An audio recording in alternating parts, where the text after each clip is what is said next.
মশার কামড় থেকে বাঁচার জন্য তাই করে, গায়ে মশারি জড়িয়ে হাটে বাজারে বেরোয়। কেউ কেউ আস্ত বড় মশারি দিয়ে তাদের বাড়িটাই ঢেকে দেয়। ম্যালেরিয়া মশা ডাইনি, চলো আমরা পাশের গ্রামে গিয়ে পেট ভরিয়ে আসি। কাল থেকে আমার খুব খিদে পেয়েছে। চল তবে ডেঙ্গু মশা ভূত।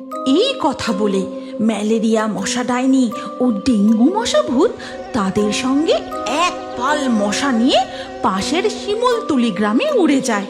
তারপর ডেঙ্গু, এবার আমাদের ছোট মশার রূপ ধারণ করতে হবে, তবেই মানুষগুলোকে হুল ফোটাতে সুবিধে হবে। হ্যাঁ হ্যাঁ। এই বলে ম্যালেরিয়া ডাইনি ও ডেঙ্গু মশা ভূত ছোট মশার রূপ ধারণ করে। তারপর তারা মশার দলবল নিয়ে গোটা গ্রামের ঘরে ঘরে ছড়িয়ে পড়ে। ওরে বাবা রে বাবা, হঠাৎ করে কি মশার উৎপাত শুরু হলো রে? এই মশার কামড় একদম ভালো নয়, মশা কামড়ালে নানান রোগ হয়। তুমি দেরি করো না গো, এক্ষুনি বাজার থেকে মশারি কিনে নিয়ে এসো। ওদিকে মশার দল হাটে বাজারে চায়ের দোকান থেকে শুরু করে চপের দোকান, ঘুগনির দোকান চারিদিকে ভন ভন করতে থাকে। চায়ের দোকানে চা খেতে খেতে হারু বলে, কি দিনকাল পড়লো রে বাবা, এ যে দেখি মশার জ্বালায় ঘর বাড়িও মশারি দিয়ে ঢেকে রাখতে হবে। হাটে বাজারে বেরোলেও গায়ে মশারি জড়িয়ে বেরোতে হবে।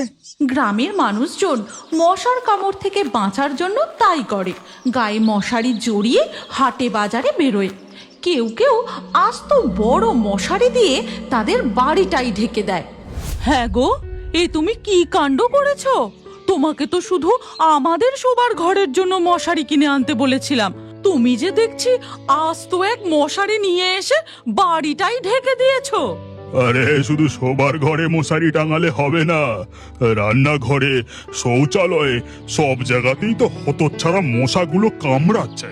তাই আমি আমাদের গোটা বাড়িটাই একেবারে মশারি দিয়ে ছেয়ে দিয়েছি। একটাও মশার বাড়ির মধ্যে ঢুকতে পারবে না। বাবা গো বাবা, কি বুদ্ধি, কি বুদ্ধি তোমার! সব সময় কি বউরাই তার বড়েদের বুদ্ধি দেবে নাকি? বড়েদের কি বুদ্ধি নেই? গ্রামবাসীদের এই আশ্চর্য বুদ্ধির ফলে মশার দল শিমুলতলির লোকজনদের আর কামড়াতে পারে না। তখন ম্যালেরিয়া মশা ডাইনি ও ডেঙ্গু মশা ভূত তাদের আসল রূপে ফিরে আসে। চল ডেঙ্গু, এবার আমরা আমাদের পচা পুকুরে ফিরে যাই। হ্যাঁ, ফিরে চলো। এবার আমাদের অন্য গ্রামের খোঁজ করতে হবে। ম্যালেরিয়া মশা ডাইনি ও ডেঙ্গু মশা ভূত মশার দলবল নিয়ে জঙ্গলের মধ্যে পচা পুকুরে ফিরে যায়। এরপর কেটে যায় বেশ কিছুদিন। ডেঙ্গু মশা ভূত ও ম্যালেরিয়া মশা ডাইনি এখন মাধবপুর গ্রামে গিয়ে সেখানে একের পর এক গোয়ালে গরুদের কামড়াতে থাকে। সমস্ত গরু অসুস্থ হয়ে দুধ দেওয়া বন্ধ করে দেয়। কিন্তু কেশব ও রুক্মিণীদের কথা মতো গ্রামবাসীরা এখন প্রত্যেক গোয়াল ঘরে মশারির মধ্যে গরু রাখে, আর গোয়ালারা মশারির মধ্যে ঢুকে গরুর দুধ দোয়। গিন্নি, তুমি শান্তিতে দুধ দাও। কপিলাকে এখন আর একটাও মশা কামড়াতে পারবে না। হ্যাঁ, তুমি ঠিক বলেছ, মশারির মধ্যে একটাও মশা ঢুকতে পারেনি। কপিলা একদম শান্ত হয়ে দাঁড়িয়ে আছে। এই কথা বলে রুক্মিণী মশারির মধ্যেই কপিলা গরুর দুধ দুইতে থাকে, আর কেশব গোয়ালের বাইরে দাঁড়িয়ে থাকে। ঠিক তখন মশারির বাইরে বেশ কিছু মশা ভিতরে ঢোকার জন্য চেষ্টা করে। কেমন জব্দ করেছি! খুব গরুগুলোকে হুল ফোটাতিস। অবলা জীব, মুখে কিছু বলতে পারে না বলে খুব জ্বালিয়েছিস। মশাগুলো ব্যর্থ হয়ে কেশবদের গোয়াল থেকে উড়ে যায়।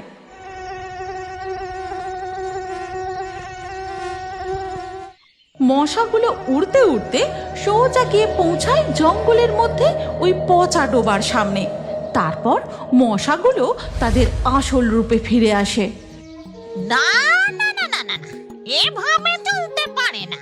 ওই সামান্য মশারি দিয়ে মশা ডাইনিকে আটকানো সম্ভব নয়। আমাদের আরো বড় কিছু পরিকল্পনা করতে হবে। মশার রানী ম্যালেরিয়া ডাইনি, আপনি একদম ঠিক কথা বলেছেন। আমাদের আরো বড় পরিকল্পনা করতে হবে। আমার কথা মন দিয়ে শোন। আজ রাতে সমস্ত গ্রামবাসী যখন ঘুমিয়ে পড়বে তখন আমরা আমাদের আসল রূপে হানা দেব। তারপর গরুগুলোকে গোয়াল ঘর থেকে তুলে নিয়ে যাব। বাহ বাবা বাবা, এটা তো দারুণ হবে। আপনার মাথায় যে দেখি খুব বুদ্ধি। ওদিকে মাধবপুর গ্রামের সমস্ত গোয়ালা মনের আনন্দে দিন কাটাতে থাকে। এরপর ধীরে ধীরে রাত হয়ে যায়, আর গভীর রাতে টেঙ্গু, এবার চল, আমাদের সময় হয়ে গেছে। চলো। এরপর ডাইনি মশা ও ডেঙ্গু মশা উড়ে রুক্মিণীদের গোয়াল ঘরের সামনে যায়। তারপর তারা দুজন মশারি ছিঁড়ে দিয়ে গরুটাকে নিয়ে উড়ে জঙ্গলের দিকে চলে যায়। এ কি, গোয়ালে কপিলা কোথায়? গোয়াল ঘর ফাঁকা কেন? আমাদের কপিলা গরু কোথায় গেল? এই গল্পের পরবর্তী পর্ব যদি তোমরা দেখতে চাও তাহলে কমেন্টে নেক্সট পার্ট অবশ্যই লেখো। আর আমাদের ফেয়ারি টুনস বাংলা ফেসবুক পেজটি এক্ষুনি ফলো করে নাও। এই গল্পটি ভালো লাগলে লাইক দিয়ে শেয়ার করে দাও।